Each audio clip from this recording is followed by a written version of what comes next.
सशक्त श्रेष्ठ भारत मेरे YouTube चैनल पर आपका पुनः स्वागत है। स्वतः संज्ञान, यह शब्द पिछले कुछ दिनों से आप कई बार सुन रहे होंगे, कई खबरों में आ रहा होगा, कई पेपरों में छप रहा है। एक मठ में जाएगा, एक मंदिर में जाएगा, तब तुम्हें बचाने कौन आएगा? जब एक नेता इस प्रकार का बयान देता तब स्वतः संज्ञान नहीं होता है।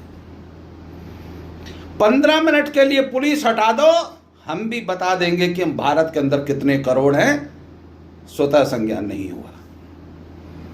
सांसद को मैं अपनी जूती पे रखता हूं, इमाम बुखारी जब कहता है तब स्वतः संज्ञान नहीं होता है।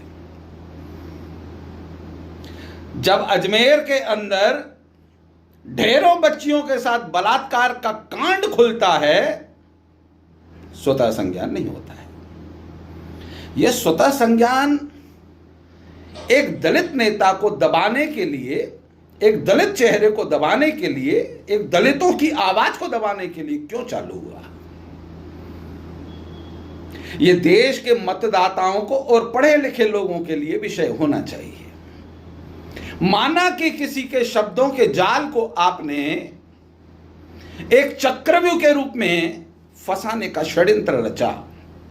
केवल एक पेपर है, लगातार विजय शाह ने ऐसा कौन सा आपका ट्रांसफर का किस्सा या आपकी लाइजनिंग के सपने को साकार नहीं किया कि आपको ऐसी मिर्ची लग गई कि सुबह शाम एक ही विषय।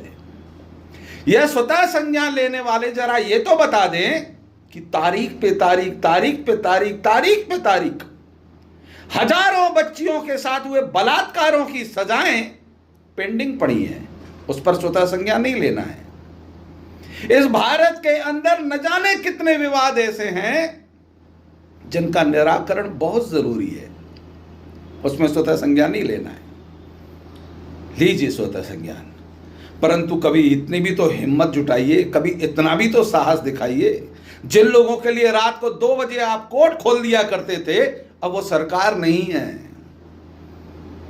अब एक ऐसी सरकार है जो सबका साथ, सबका विकास और सबका विश्वास, इसके पदचिन्हों पे चल रही है। तो 65 साल जिनकी सरकारें थी, उनके जो वामपंथी विचारधारा के लोग जो रिटायर होने वाले हैं, अब वो स्वतः संज्ञान लेकर कौन सा कर्जा चुकाने की कोशिश कर रहे हैं।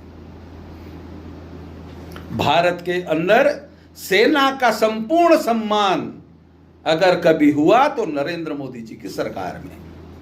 65 साल जिनकी सरकार थी, वो आतंकवादियों को प्रधानमंत्री निवास में बुलाकर सम्मान किया करते थे, बिरयानी खिलाई जाती थी। जो सेना के लोगों को बुलेट प्रूफ जैकेट नहीं लेके दे पाते थे, तब कहां जाता था स्वतः संज्ञान?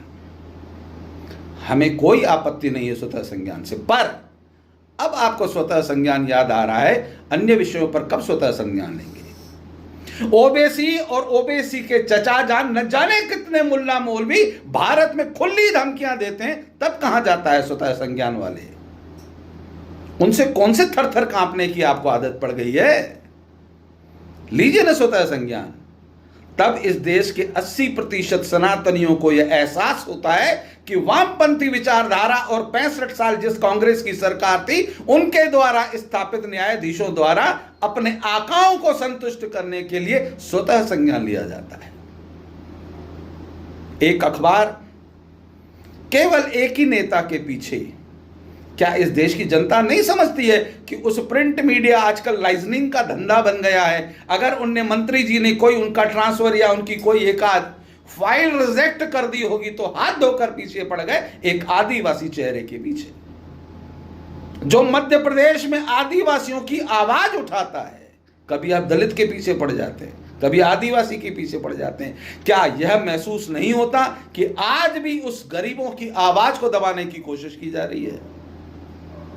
स्वतः संज्ञान, सोचिएगा कि यह स्वतः संज्ञान क्यों हो रहा है, किसके इशारे पे हो रहा है, किसके लिए हो रहा है? और भारत की राष्ट्रवादी सरकार नरेंद्र मोदी जी के नेतृत्व में भारत को सशक्त कर रही है, और डॉक्टर मोहन यादव की सरकार, जिसको जितना दम है दम लगा ले, मध्य प्रदेश को विकास के ऐतिहासिक कदमों की तरफ ले जाती रहेगी, रुकने वाली नहीं है। जय हिंद, जय भारत।